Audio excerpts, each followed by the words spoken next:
الحمد لله الذي هدانا لهذا وما كنا لنهتدي لولا أن هدانا الله اللهم صل على محمد وعلى آل محمد وبارك وسلم أما بعد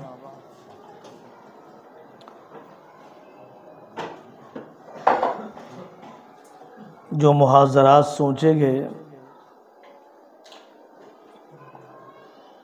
ان محاضرات میں سے پہلا عنوان بتلا دیا گیا تھا کہ حوصلے بلند کیجئے، کیا آپ معذور ہیں؟ ایک عنوان یہ طے کیا گیا تھا کہ ذوق تحقیق اپنے اندر پیدا کیجئے۔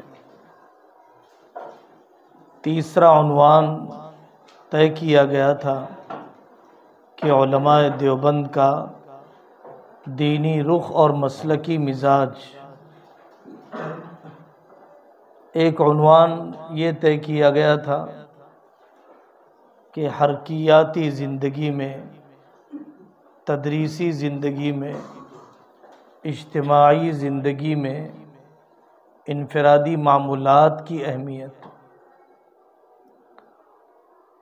طالب علمانہ خلاصہ مطالعہ جن باتوں نے ہمیں متاثر کیا اور جن پہلوؤں کے ذریعے سے ہمت بلند ہوتی ہے ان کو پیش کرنے کی کوشش کی جائے گی۔ معذوروں کے کارنامے اس لیے سنائے جاتے ہیں تاکہ ہمیں اپنی صحت مندی کو دیکھتے ہوئے شرم آئے، حیا آئے، غیرت کو چوٹ لگے کہ جب یہ معذور اتنا کام کر سکتے ہیں تو ہم صحت مند کیوں نہیں کر سکتے ہیں۔ کافی لکھا گیا عربی زبان میں، ایک مصنف نے لکھا ہے ایتام غیروا مجرى التاریخ، وہ یتیم جنہوں نے تاریخ کے دھارے کو بدل دیا۔ ملک بدلنا، علاقہ بدلنا، صوبہ بدلنا، شہر بدلنا، تاریخ بدلنا بہت اونچا مقام ہے۔ ایتام غیروا مجرى التاریخ۔ اور اس نے حضرت رسول اللہ صلی اللہ علیہ وسلم سے شروع کیا کہ در یتیم نے کیسے انسانی تاریخ میں انقلاب بپا کیا ہے۔ ہمارے ملک کے حضرت مولانا ابو الحسن علی ندوی رحمۃ اللہ علیہ، ہمارے ملک میں حضرت مولانا قاضی مجاہد الاسلام صاحب قاسمی رحمۃ اللہ علیہ، یتیمی کے داغ کے ساتھ ان کی پرورش ہوئی۔ قریبی زمانے کے بہت سے دارالعلوم دیوبند کے طلباء کے استاد حضرت مولانا نور عالم خلیل امینی رحمۃ اللہ علیہ یتیمی کے ساتھ اتنے بڑے کارنامے انجام دیے ہیں۔ عورت کا ہونا، صنف نازک ہونا ایک طرح کی کمزوری ہوتی ہے، پردے کے اہتمام، اختلاط کی گنجائش نہیں رہتی ہے۔ ایک صاحب نے کتاب لکھی امہات ربینا عظماء، امہات ربینا عظماء، وہ مائیں جس نے عظیم شخصیتوں کو پالا ہے، پرورش کی ہے، بنایا ہے، ماں ہونے کے باوجود اپنی انوثت کے ساتھ، اپنی نسوانی ذمہ داریوں کے ساتھ، اپنے حیا کے سارے تقاضوں کو پورا کرتے ہوئے۔ ہمارے ملک کے ایک بڑے ادیب گزرے ہیں، صاحب قلم گزرے ہیں، حضرت مولانا حبیب الرحمن خان شیروانی رحمۃ اللہ علیہ، بعض کتابیں لکھی۔ انہوں نے کتاب لکھی ہے علماء سلف اور نابینا علماء۔ آپ حضرات جانتے ہوں گے حضرت مولانا عبد الفتاح ابو غدہ، شیخ عبد الفتاح ابو غدہ رحمۃ اللہ علیہ کی کتاب ہے العلماء العزاب الذین آثروا العلم علی الزواج۔ اردو زبان میں اس کا ترجمہ ہے محسن علماء، ہمارے محسن علماء۔ انسان یہ سمجھتا ہے کہ خاندان ہو، سماجی کڑیاں جڑی ہوئی ہو، ظاہری وسائل ہو، اولاد میری ہو، تبھی میرا سلسلہ باقی رہے گا، تبھی بڑے خدمات کے خواب سوچے جا سکتے ہیں۔ شیخ عبد الفتاح ابو غدہ رحمۃ اللہ علیہ نے اس کتاب میں ایک بڑی فہرست کو نقل کیا ہے، متقدمین کے زمانے سے لے کر موجودہ زمانے تک جنہوں نے ازدواجی زندگی کو قربان کیا اس اندیشے کی وجہ سے کہ ہمارے ذہن و فکر پر جو علم کا غلبہ ہے، کسی خاص خدمت کا غلبہ ہے، کہیں ایسا نہ ہو کہ کسی عورت کو نکاح کر کے لائیں اور ہم اس کے حقوق ادا کرنے میں کوتاہی کر بیٹھے ہیں۔ تو اس میں دونوں عبرتیں ہیں، ان کی طبیعت کی احتیاط میں بھی عبرت اور سبق ہے، اور ان کے اوپر اپنے کام کے غلبے کا بھی ہمارے لیے سبق ہے کہ اپنی زندگیاں تھکا دی ہیں، لگا دی ہیں۔ بہت سارے مضامین ہیں جو مختلف جگہوں پر لوگوں نے لکھے ہیں، معوقین، معذورین، مختلف میدانوں میں انہوں نے کیسے کام کیے۔ قرآن کریم نے حضرت ایوب علیہ السلام کی بیماری کا ذکر کیا، حضرت یعقوب علیہ السلام کی بینائی کے چلے جانے کا ذکر کیا، حضرت موسیٰ علیہ السلام کے پاس بعض روایات کے مطابق جب انہوں نے آگ بچپن میں اپنے منہ میں ڈال لی تھی تو اس وقت حضرت موسیٰ علیہ السلام کی زبان میں اس درجے کی فصاحت نہیں تھی جس درجے کی فصاحت حضرت ہارون علیہ السلام کے پاس تھی۔ جسمانی اور روحانی عیب سے وقت کے نبی پاک ہوا کرتے ہیں، تو بعض محقق اکابر نے لکنت کا لفظ استعمال کرنے سے احتیاط کیا ہے تاکہ ذات نبوت پر کوئی جرح نہ ہو جائے۔ تو حضرت موسیٰ علیہ السلام کے پاس فصاحت کی وہ سطح جو حضرت ہارون کے پاس تھی نہ ہونے کے باوجود حضرت موسیٰ علیہ السلام کا جلیل القدر نبی ہونا اور وقت کے بڑے فرعون سے مقابلہ، وہ سب ہمارے لیے مذاکرے میں آتے ہی رہتا ہے۔ نابینا صحابہ کی ایک فہرست ہے جو پیدائشی نابینا تھے، تھوڑی سی عمر دراز ہونے کے بعد جن کی بینائی چلی گئی۔ حضرت زمرہ بن عیس رضی اللہ عنہ، حضرت عبداللہ ابن ام مکتوم رضی اللہ عنہ۔ ہم جانتے ہیں حضرت آقا صلی اللہ علیہ وسلم نے کئی مرتبہ سفر میں جاتے ہوئے ان نابینا صحابی کو امامت اور امارت پر مدینہ پاک کی ذمہ داری انہیں دے دی تھی۔ کوئی تو کمال ہوگا۔ حضرت ثابت بن قیس رضی اللہ عنہ صحابی ہیں، بہت زیادہ بہرا پن تھا حضرت ثابت بن قیس رضی اللہ عنہ۔ حضرت معاذ بن جبل رضی اللہ عنہ کے بڑے بڑے کارنامے، اعلم امتی بالحلال والحرام، ہمارے پاس تذکرہ کیا جاتا ہے۔ اللہ تبارک و تعالیٰ نے انہیں آزمائش سے گزارا، لنگ اور لنگڑا پن ان کے جسم میں پیدا ہو گیا تھا۔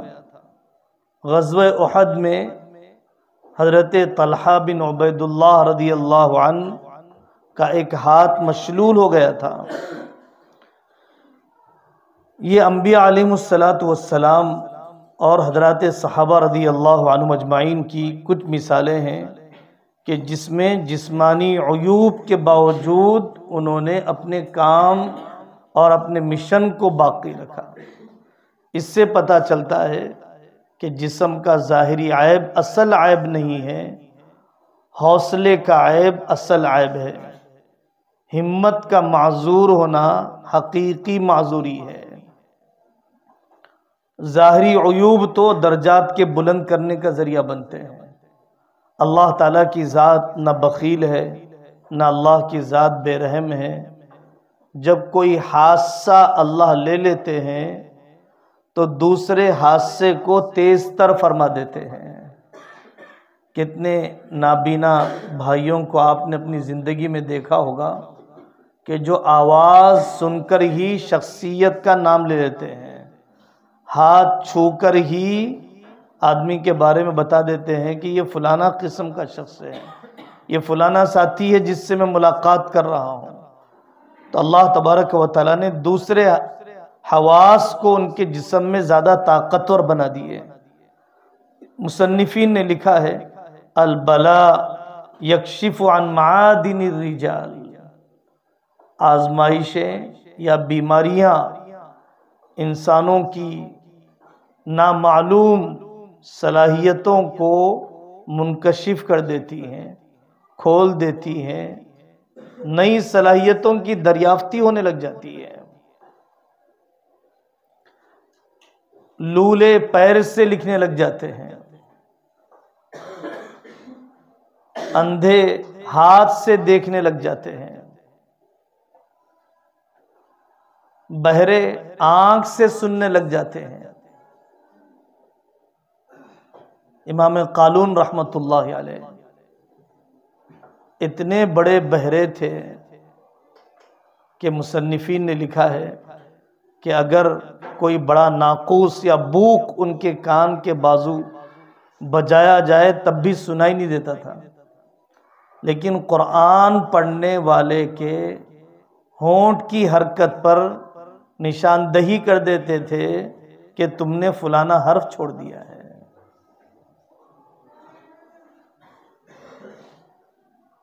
تو آنکھ سے سننے لگ گئے۔ آج بھی نہ جانے کتنے معذور دنیا میں ہیں جن کے سامنے آخرت نہیں ہے، جن کے سامنے توحید نہیں ہے، لیکن اس کے باوجود وہ ہاتھ سے چلتے ہیں، پیر سے نہیں، وہ پیر سے لکھتے ہیں، ہاتھ سے نہیں۔ آج بھی دنیا کے اندر مسلمانوں میں، غیر مسلموں میں اس قسم کی مثالیں ہیں۔ حضرت امام قتادہ رحمت اللہ علیہ، کون ہے جو امام قتادہ سے ناواقف ہو؟ لیکن حضرت امام قتادہ بھی نابینا تھے، ابن المسیب رحمت اللہ علیہ کے شاگرد تھے۔ اتنا ذہین ترین شخص تھا کہ ایک مرتبہ استاد نے کہا چل یہاں سے نکل جا، کیا میرا پورا علم تو ہی چوس لے گا؟ ان کے بار بار کے سوال اور ان کے جذبہ استفادہ پر استاد محترم کو اندیشہ ہونے لگا کہ کہیں بہت زیادہ تفوق و امتیاز اس کے اندر نہ آ جائے، یا ان کی دلجوئی کے لیے کہا۔ عربی زبان کے بڑے ادیب ہیں مصطفیٰ صادق رافعی رحمت اللہ علیہ، آپ حضرات نے ان کی ادبی کتابوں کو دیکھا، نابینا تھے۔ آج پوری دنیا میں غزہ کا تذکرہ ہے اور وہاں کے مسلمانوں کی قربانی کا اور وہاں کی فتح کا اور بیت المقدس کی رہائی کا انتظار ہے۔ امت مسلمہ کو یاد رکھنا چاہیے، یاد دلانا چاہیے کہ مشن کو زندہ کرنے والے، افراد سازی کرنے والے شیخ احمد یاسین رحمت اللہ علیہ ہیں۔ شیخ احمد یاسین رحمت اللہ علیہ کو جن لوگوں نے دیکھا ہے اور جو آج ان کی ویڈیوز موجود ہیں، سوائے سر کے پورا جسم ناکارہ ہے، اور وہ ویل چیئر پر بیٹھے ہوئے اپنے طلباء کو مکتب کے تیار کر رہا ہے، اور وہی حماس کی موجودہ زمانے کی فوج ہے۔ شیخ احمد یاسین رحمت اللہ علیہ نے اپنی قوت گویائی کو استعمال کیا، اپنے جذبہ محبت سے نوجوانوں کو نزدیک کیا، بہت ہی منصوبہ بند طریقے سے انقلابی فیصلے لیے، نوجوانوں کو اعلیٰ تعلیم پر ابھارا، یورپ کے ملکوں میں بھیجا اور بیت المقدس کے سلسلے میں غیرت کو جگا کر ان نوجوانوں کو اس بات پر جمایا کہ آپ اعلیٰ تعلیم حاصل کر کے واپس فلسطین اور غزہ ہی آئیں گے اور یہاں پر مشن کا حصہ بن کر رہیں گے۔ اس قدر مشلولیت کے ساتھ، اس قدر مفلوجیت کے ساتھ، جسم کے ناکارہ پن کے ساتھ پڑوسی ملک کے وہ مقرر کہ جنہوں نے بلا شبہ لاکھوں انسانوں کی زندگی کو بدلا ہے، قاری حنیف صاحب ملتانی رحمۃ اللہ علیہ، حضرت مولانا عمر صاحب پالنپوری رحمۃ اللہ علیہ کے ہمدرس ساتھیوں میں سے تھے۔ قاری حنیف صاحب ملتانی رحمۃ اللہ علیہ سر کی آنکھ کے اندھے پن کے باوجود لاکھوں انسانوں کو دل کی آنکھ دینے والا عظیم شخص، گھنٹوں کی خطابت سامعین میں اکتاہٹ نہیں پیدا کرتی تھی۔ بہت لمبے عرصے تک ہم نے اپنی زمانے طالب علمی میں ہر جگہ پر ان کی آواز کو سنا، کیسٹوں کا رواج تھا،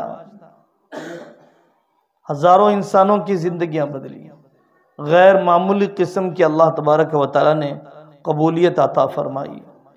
امام شاطبی رحمۃ اللہ علیہ سبھی احسان مند ہیں۔ امام شاطبی رحمۃ اللہ علیہ حیرانی ہوتی ہے کہ انہیں بینائی حاصل نہیں تھی۔ امام اوقس رحمۃ اللہ علیہ کے جسم میں ایک عیب تھا کہ گردن کندھے کے اندر دھسی ہوئی تھی، جیسے گردن ہونی چاہیے، انسان کا ظاہری حسن اس سے جڑا ہوا ہوتا ہے۔ امام اوقس رحمۃ اللہ علیہ سے ان کی والدہ فرمایا کرتی تھی، بیٹا اپنے اندر علم کا کمال پیدا کر، ورنہ تیرے جسم کا عیب تجھے لوگوں کے درمیان مضحکہ خیز بنا دے گا، استہزاء تضحیک کا تو سامان بن جائے گا۔ امام اوقس رحمۃ اللہ علیہ نے علم کی وہ بلندیاں حاصل کی ہے کہ بڑے بڑے اکابر علماء ان کے پاس زانوئے تلمذ اختیار کیا کرتے تھے۔ جاہز کا نام آج 1000 سال 1200 سال کے باوجود جاہز کی کتاب البخلا اور نہ جانے کون کون سی کتابیں، ایک بڑھیا کو ضرورت پڑی اپنے بچے کو ڈرانے کے لیے کہ کوئی بھیانک تصویر مل جائے جس سے اپنے بچے کو ڈرایا جائے، تو کوئی شخص نہیں ملا تو جاہز کو لے کر آ گئی مصور کے پاس۔ مصور سے کہا اس کی طرح بنانا ہے، تو جاہز نے مصور سے پوچھا کہ کس غرض سے مجھے یہاں پر چھوڑا گیا ہے؟ تو اس مصور نے کہا کہ بچے کو ڈرانے کے لیے کسی نمونے اور تصویر کی ضرورت تھی تو آپ کا سہارا لیا گیا، آپ کی خدمت سے فائدہ اٹھایا گیا۔ یہ ایک معذورین کی ایک فہرست ہے، جسمانی عیوب رکھنے والے لوگوں کی ایک فہرست ہے۔ محروسین اور محبوسین امت مسلمہ کے اندر بڑی تعداد، بلند ہمت اکابر کی ایک تعداد رہی ہے کہ جنہوں نے قید و بند کے زمانے میں بھی اپنے جذبات اور حوصلوں کو پابند زنجیر ہونے نہیں دیا، مقید ہونے نہیں دیا، سکڑنے نہیں دیا، دبنے نہیں دیا۔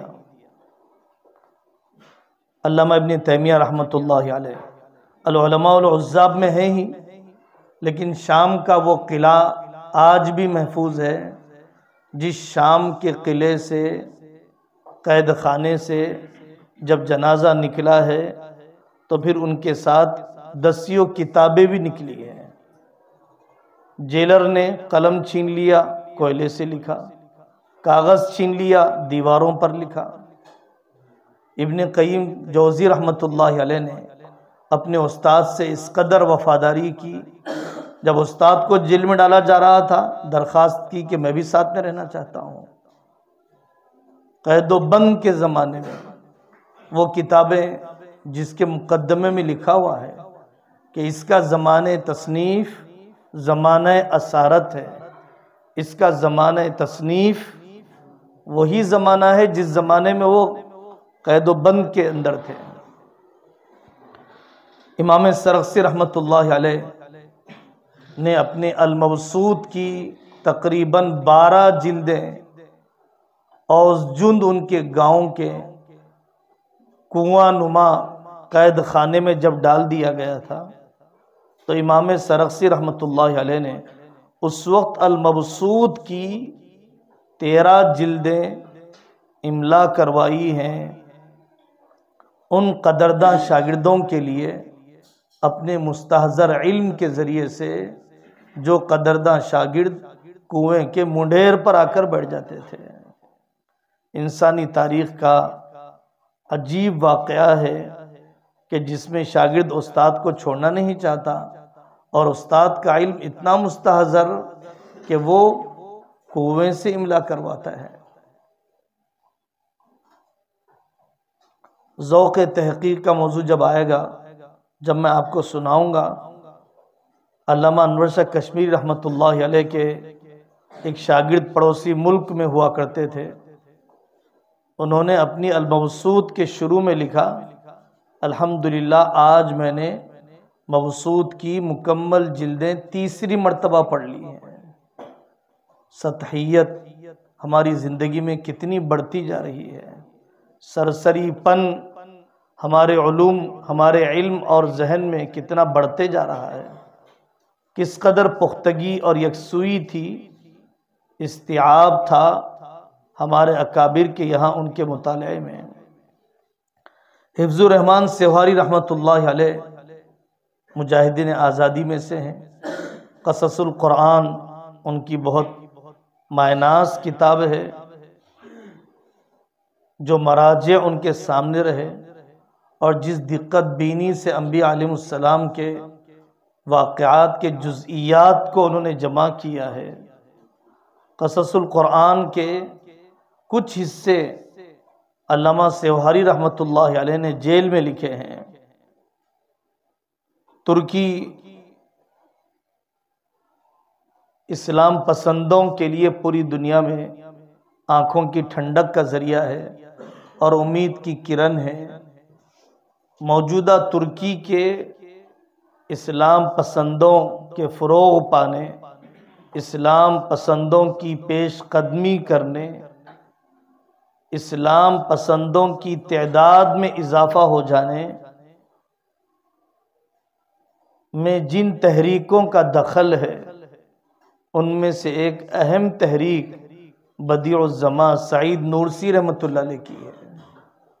بدیع الزماں سعید نورسی رحمۃ اللہ علیہ، جن کے کلیات النور، رسائل النور دیکھنے والوں نے جا کر دیکھا کہ چھوٹی چھوٹی پرچیاں داڑھی رکھنے پر اور اسلامی شاعر کے تحفظ پر قید خانے میں ڈال دیا گیا تھا، تو 20 سال وہ جیل میں رہے۔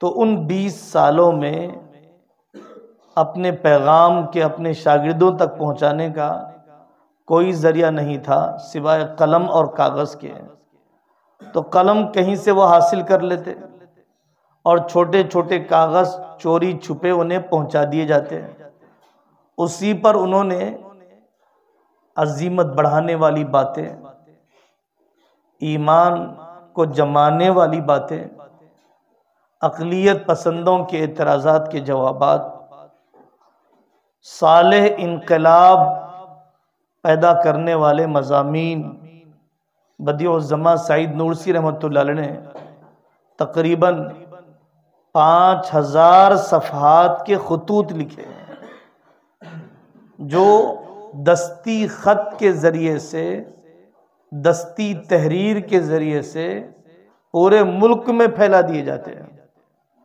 کوئی چھپائی کا انتظام نہیں تھا، طباعت کے کوئی دروازے نہیں تھے، حکومت کی کڑی نگرانی تھی، گرفتاریوں کا اندیشہ رہتا تھا۔ اگر اس قسم کی کسی تحریر کا افشا ہو جاتا، اگر سرکاری عملے کے ہاتھ کوئی تحریر اگر لگ جاتی اسلام کی خوبو والی، اسلام کی نشأت ثانیہ پر ابھارنے والی، کمیونزم اور الحاد کے خلاف کوئی آواز ابھرتے ہوئے نظر آتی تو اسے دبا دیا جاتا۔ بدیع الزمان سعید نورسی رحمۃ اللہ علیہ، موجودہ جو جماعتیں ترکی میں کام کر رہی ہیں، یہ جماعت بھی اپنا ایک اثر رکھتی ہے۔ ہمارے اکابر میں حضرت مولانا محمد منظور نعمانی رحمۃ اللہ علیہ زندگی کے آخری سالوں میں گر گئے، کولے کی ہڈی ٹوٹ گئی، معذوری کی کیفیت تھی، تحقیق کا کوئی کام، ورق گردانی کا کوئی کام نہیں ہو پاتا تھا۔ اس زمانے میں امام خمینی کا انقلاب آیا، اور اس زمانے میں امت مسلمہ کو یہ دھوکہ ہو گیا عرب و عجم میں کہ امام خمینی کا انقلاب یا ایرانی انقلاب اسلامی انقلاب ہے، اہل سنت والجماعت کا انقلاب ہے۔ حضرت مولانا منظور نعمانی رحمۃ اللہ علیہ نے امام خمینی کی کتابوں کو حاصل کیا اور بہت ہی دقت بینی کے ساتھ اس کا مطالعہ کیا، فریش بنے ہوئے، اور پھر امام خمینی کی وہ تحریریں کہ جو اہل سنت والجماعت سے منحرف اور شیعیت کے جراثیم لی ہوئی ہیں، ان ساری تحریروں کو حضرت نعمانی نے جمع فرمایا۔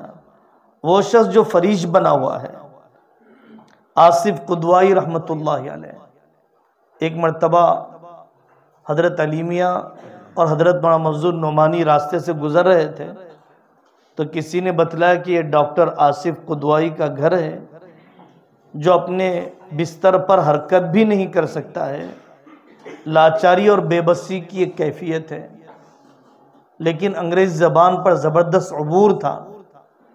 جب انہوں نے ماذا خسر العالم بانحطاط المسلمین کا انگریزی میں ترجمہ کیا اور وہ ترجمہ کیمبرج یونیورسٹی میں پہنچا تو پڑھنے والوں نے کہا کہ یہ کتاب کوئی ترجمہ نہیں ہے، براہ راست انگریزی میں ہی لکھی گئی ہے۔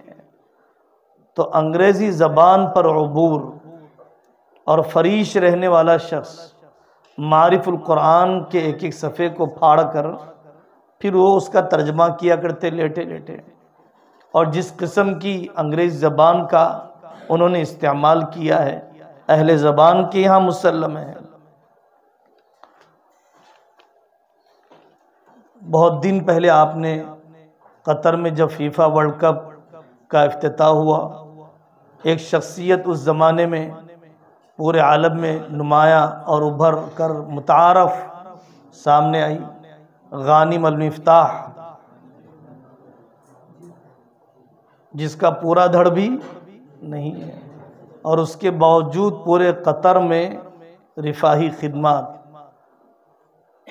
اپنے دو ہاتھوں کا استعمال، پست ہمتی کا کوئی گزر نہیں، دوسروں سے تعاون لے کر جینے کا کوئی ارادہ نہیں، اور پھر جرأت مندانہ قسم کی اصلاحات، اور پھر لینے کے بجائے دینے کے جذبے۔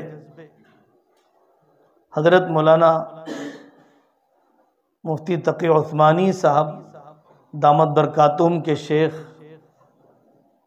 حکیم عبدالحی صاحب عارفی رحمۃ اللہ علیہ فرمایا کرتے تھے کہ اللہ جس سے کام لینا چاہتے ہیں اس کو اپنے وقت کی قدر عطا فرما دیتے ہیں۔ ہمیں اصل اپنی زندگیوں کو ٹٹولنا چاہیے۔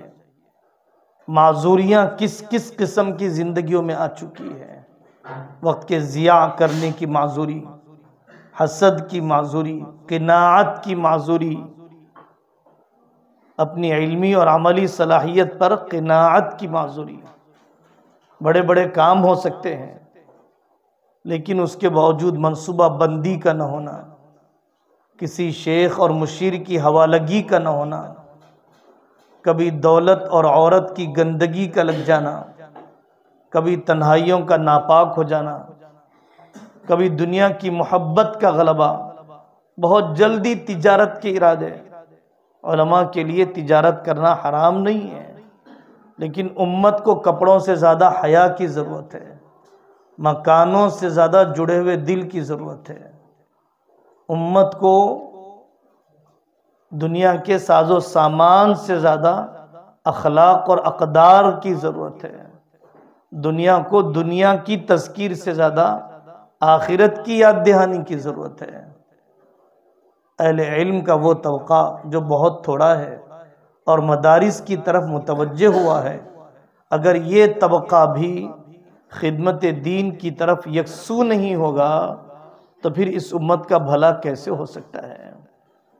امت کے مسائل بڑھتے جا رہے ہیں، امت کی آزمائشیں بڑھتی جا رہی ہیں، امت میں مایوسی ترقی پاتی جا رہی ہے، گمراہ فرقے سر ابھارتے جا رہے ہیں، الحاد دندناتے جا رہا ہے۔ کتنی وہ پختہ طبیعتیں ہیں جو تجارت میں لگ کر خدمت دین کو بھی باقی رکھ پاتی ہیں، کتنے وہ علماء ہیں جو امام ابو حنیفہ کی طرح پختہ طبیعت، پختہ فکر، کتنے وہ لوگ ہیں کہ جو قاضی اطہر مبارک پوری رحمت اللہ علیہ کی کتاب ہر پیشے ہر طبقے میں علم اور علماء، ہمارے علم میں وہ کتاب ہے، لیکن ان اکابر نے جساس بن کر بھی، حداد بن کر بھی، قدوری بن کر بھی، خصاف بن کر بھی اخلاص اور استقامت کے وہ نمونے قائم کیے ہیں کہ امت آج تک ان کی احسان مند ہے، اور ہم چھوٹی موٹی تجارت میں فجر کے قابل بھی نہ رہیں، اور 2 پیسے آنے کے بعد ہماری زندگیوں سے شعائر اسلام بھی نکلتے چلے جائیں۔ اپنی ناپختہ طبیعت کو سامنے رکھ کر فیصلہ کرنا چاہیے۔ بے توکلی آدمی کو دین پر رہنے نہیں دیتی ہے۔ فقیری سے شیطان ہر ایک کو ڈراتا ہے، جیسے مولوی صاحب کو ڈراتا ہے ڈاکٹر صاحب کو بھی ڈراتا ہے، جیسے ڈاکٹر صاحب کو ڈراتا ہے 4 لاکھ کی تنخواہ والے کو بھی ڈراتا ہے۔ 4 لاکھ کی تنخواہ والوں کو بھی روتے ہوئے دیکھا ہے کہ میرے لیے ناکافی ہے، بیوی شوہر دونوں کماتے ہیں، دونوں کی تنخواہ 70 ہزار ہے، اس کے باوجود بھی زندگی کی بے چینیاں ہیں۔ کن قنعا تکن اشکر الناس، ما قل وکفا خیر مما کثر والہا، اس سے بڑا سبق کوئی نہیں ہو سکتا ہے۔ کم ظرف ہیں وہ لوگ جو معاشی حوصلہ مندیوں کے لیے اپنے زندگی کے اصول بدل دیتے ہیں، پست حوصلہ ہیں وہ لوگ جو خسیس جذبات کے لیے جیتے ہیں، اعلیٰ مقاصد اپنے لیے طے کرنا نہیں چاہتے ہیں۔ جن سے دنیا آباد ہو سکتی تھی وہ ایک گلی کی دکان کے لیے اپنی زندگیاں وقف کرنا چاہتے ہیں۔